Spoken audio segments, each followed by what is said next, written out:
I'm changing out the front end again. This is the SwifTrack front end, and it doesn't work like I had hoped. If you have traction for the front, it's okay, but when you're on tracks, there's no traction with the snow. Stuck quite a bit this winter, and once with my tires, when the tires went down in the front tires went down in some ruts, and the back tires were on some ice, and they spun, and I was stuck on flat ground with tires, and I thought, that's it. So I never had issues like that with the Visco front end, but and I didn't want to try the torque locker, so I spent the money and I bought me an aux locker, and we'll see how this works. I got the Halo. It's the Halo locker from aux off-road.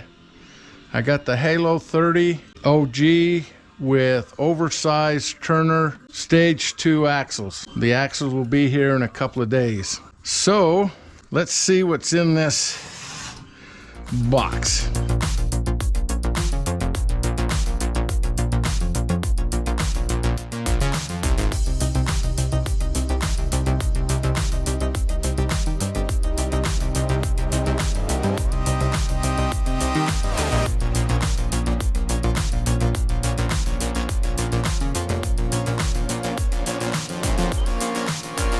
Okay, here's the SwifTrack, which is just like this is just like the factory.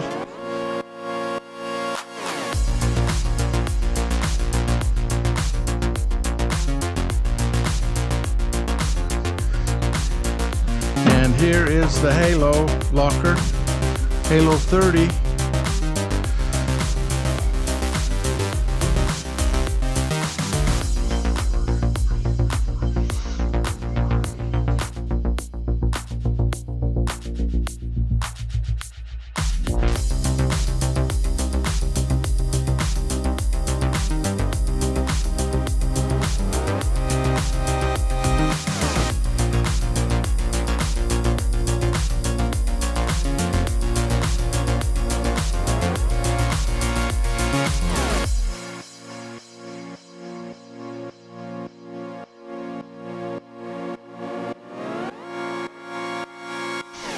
So looks pretty nice.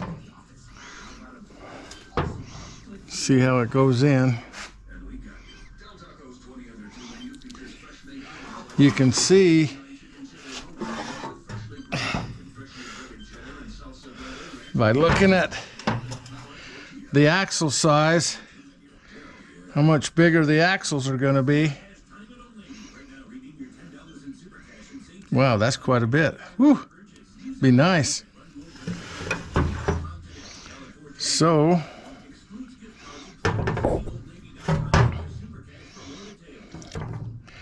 I guess I'll try to get this in.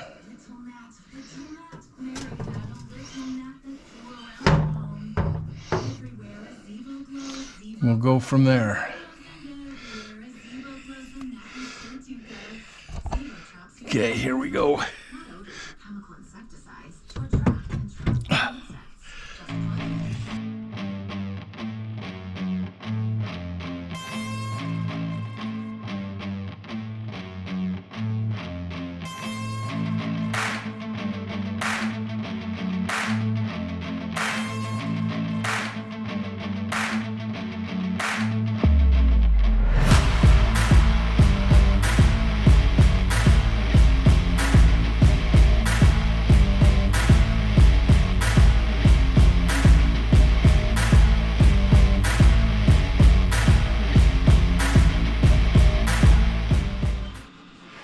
Okay, I got it in.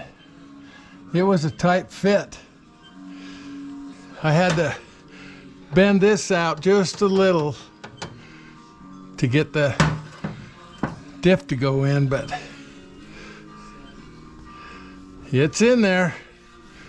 Boy, it sure looks pretty. I just gotta do up my drive shaft. And can you see the gears turning?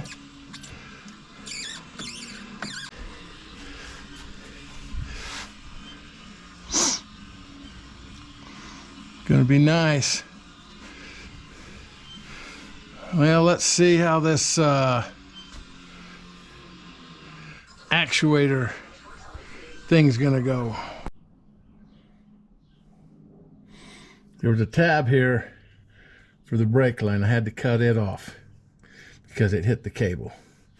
As you can see, that hits, but it's hitting on the cable. Otherwise it would hit right here. So I've ordered some limiting straps. But I had a heck of a time running this cable. It's kind of flexible, but it's awful stiff. And I didn't know how to run it. I tried to run it through here and around and through here. And the best way was to run it like I have it. And I'm gonna have to build me a bracket to hold it right here. And I came around. Now I already had this piece of, it's like a plastic to keep the heat from the radiator when the fan come off the power steering motor. So I drilled a hole and ran the cable through it. I'm actually a little bit too far this way. I should be out here just a little more, but it worked. So I've got it mounted and it's out of the way. I got the wiring tied up and it works. Kind of interested to see when the axles get here how it locks up. I'm real interested to try it. But this took me about 6 hours to figure out. This went in about 10 or 15 minutes, and the drive shaft probably took half an hour to get that all lined up. The differential was the easiest to put in. Then I ran the wire up, ran it up. You can see the wire bundle. And I have the switch up there. A while ago I took the lights off my handlebars, so I had an extra slot. I put the locker switch in the middle. These are my auxiliary lights. Barely, all the wiring barely fits under here because I like extra. But I just got to tie this up here, the extra. Let's see if it works. Key on.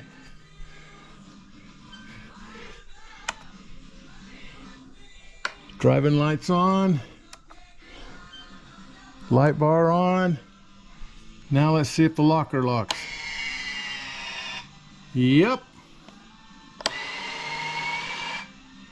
Works. Okay. Guess I'm in business once I get the axles. Start putting it back together. Cool. Okay, the other thing I have to watch for is the inner fenders. Now this is how I run it in the summer. Run it like I bought one and trimmed it to keep the mud and the rocks and stuff out of the radiator, but to let the air out, because with the factory inner fenders on, it just generated too much heat, and when I'm going slow and rock clawing, it would affect the power steering. So as you can see,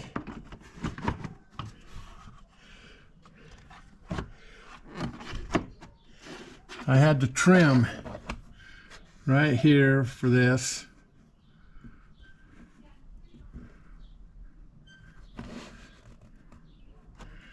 That's the forward one.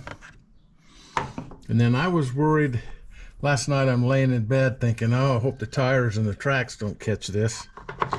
But when I put the back one on, inner fender, this is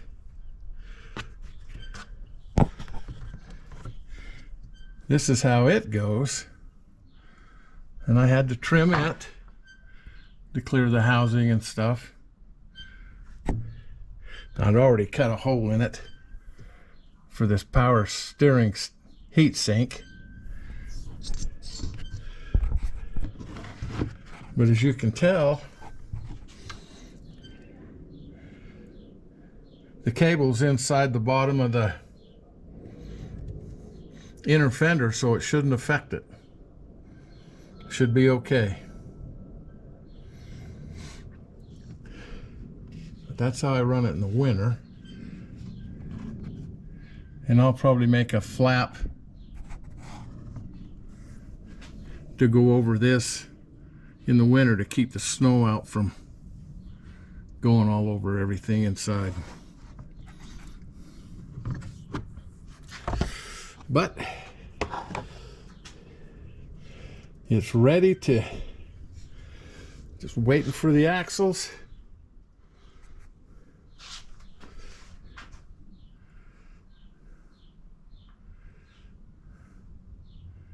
And try this puppy out.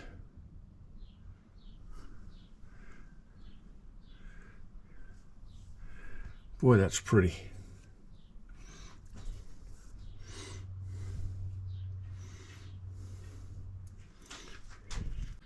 Okay, next one will be the axles.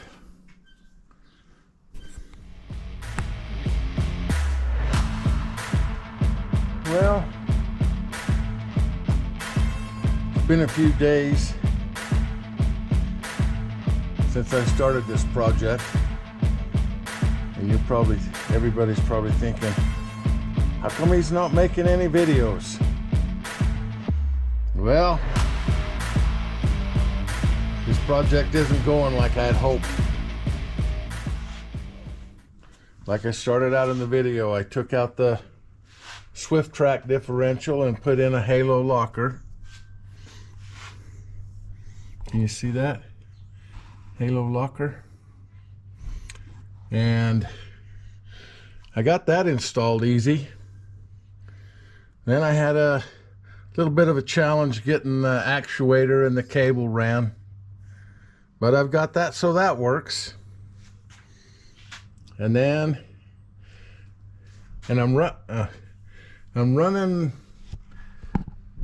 oversized 31 splined axles from Turner Axle. Well, I get them, and they don't work. Okay.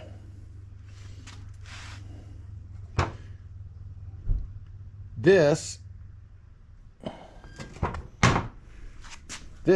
is my stock axle. Got a pretty good size shaft. This is the stock axle. Years ago, I had a CV joint brake, so I bought some inexpensive aftermarket axles off of Amazon. But it didn't work either. And here's why. You see this surface right here? And you see that one? It was too frickin' long. And it's supposed to be for a 2014 Can-Am Outlander. But it was too long. But you can tell the axle shaft is even smaller than stock. So I wasn't real happy, but they weren't very expensive. So I didn't use it, and I ordered a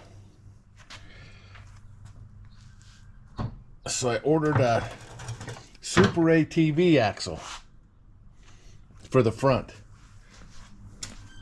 Now I've got them in the back, and they work good. Fit right in. Good, great axles. They're even a little bit bigger than stock. But I got the one for the front, and the same thing. It was too long, about an inch too long.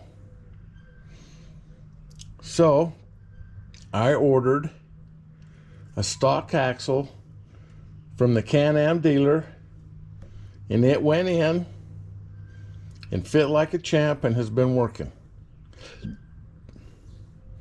But like I said, I took out that SwifTrack differential because the four-wheel drive just didn't work with the tracks. Even with tires, if I stopped, it would disengage, and unless they spun, I was stuck. I got stuck with the tracks a lot this winter, and I got stuck once with the tires. So anyway, I decided to get this halo locker with oversized axles.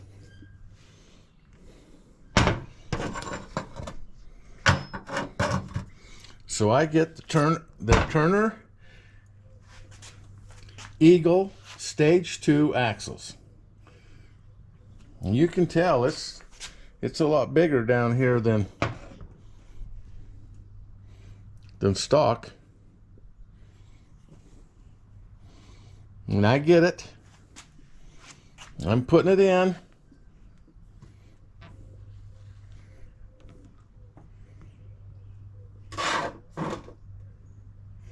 And wouldn't you know it, this surface,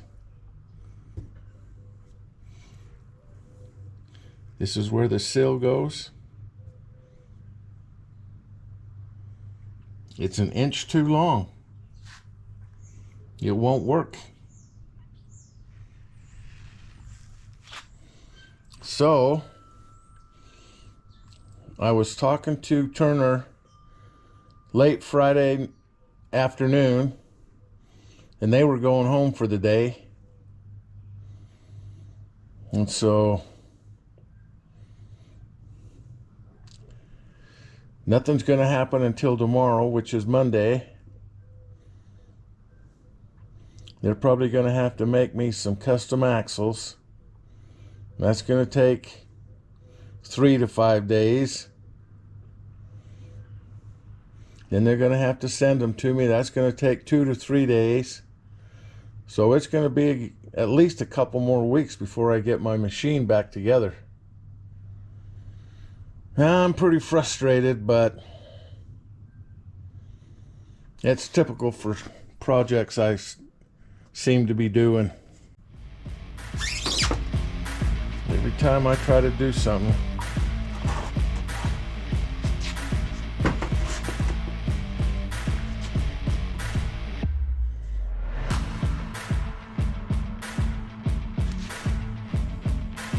it just doesn't work.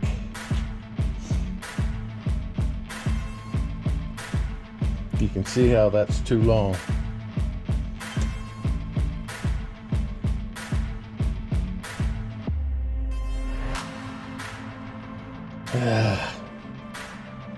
Anyway, I thought I'd give everybody an update where I'm at.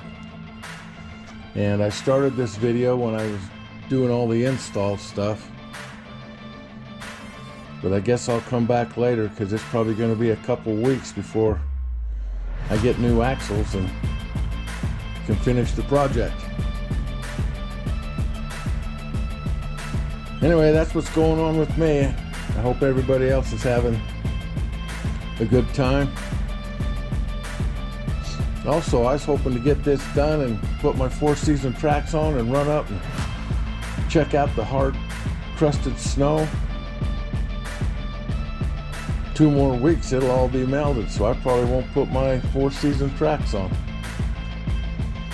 I'm a little bit frustrated. Okay. Thanks for watching. More to follow.